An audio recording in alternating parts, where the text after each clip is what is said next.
करेला हो? जब आवेला तब देखब चिल्लाइबे करेला। अरे देखा जितना बारिश होत बा। हाँ और सबका रोपनी हो गई, हमार कब होई रे? तो हम का करी? सालों भर ना आइला भइला बे। बताओ घरवा के तो दिन भर करवैते बड़, बहरों के करब का? चल चल चल बकवास मत कर, चल चल जल्दी चल खेते में चल। अच्छा देखो तनी तोहर कैसे रोपनी होला। सुन बोलो।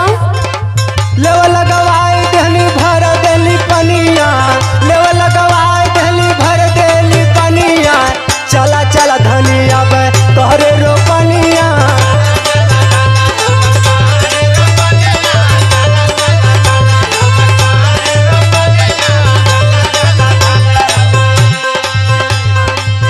देखो हमारा से तोहार रोपनी ओपनी होई ना। हाँ तब के गाँव को लोग करे आई। हाँ तब के करी हो। और सुना सुनावा।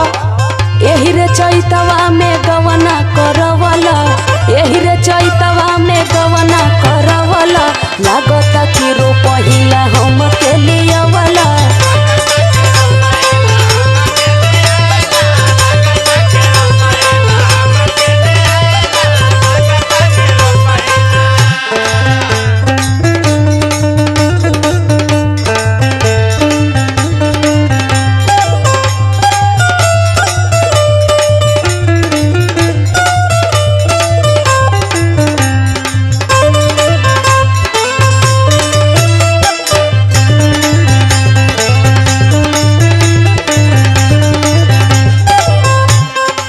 चला चला ज्यादा नौटंकी न करा।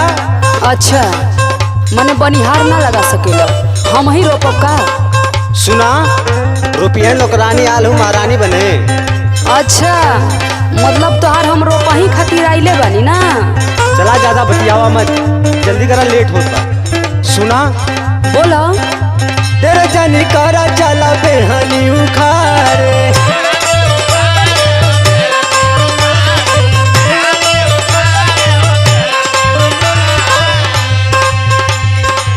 धीरे धीरे शुरू देखाया गईले कपारे।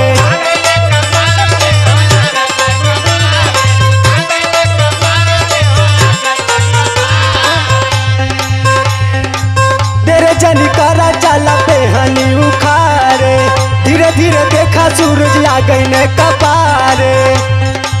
बड़ा मजा दे तोहरे संगवा शिवानिया, बड़ा मजा दे तोहरे संगवा शिवानिया, चला चला धनिया बे तोहरे रोपनिया।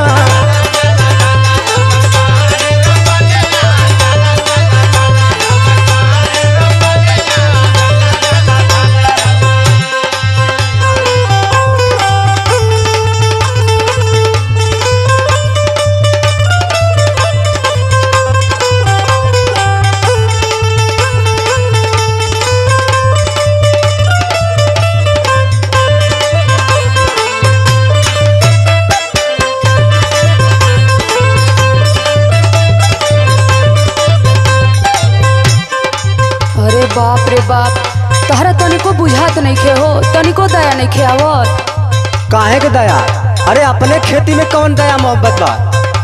करबू ना तो खैबू का? देखो ऐसन तैसन घर के ना है, बड़ घर के आए नहीं बुझल। अरे बड़ घर के रहते तोहर बाबू हमारे क्या करतेन, कोनो अफसर क्या ना कर देतेन। सुना सुनावा। फूल जस दहिया पिया जाई मुरझाई,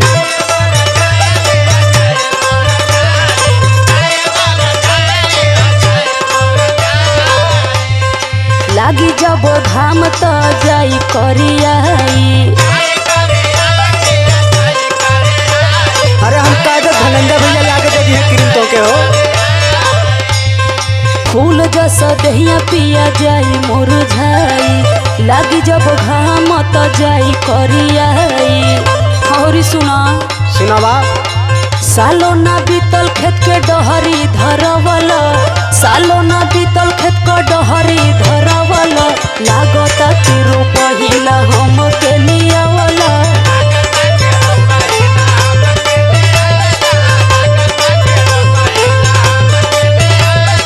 चला चला धनिया बतहरे रोपनिया, लागता कि रोपहिला हम के लियावला। चला चला धनिया बतहरे रोपनिया, लागता कि रोपहिला हम के लियावला। चलो ना मन बतो रोपही के न पड़ी। चला चला।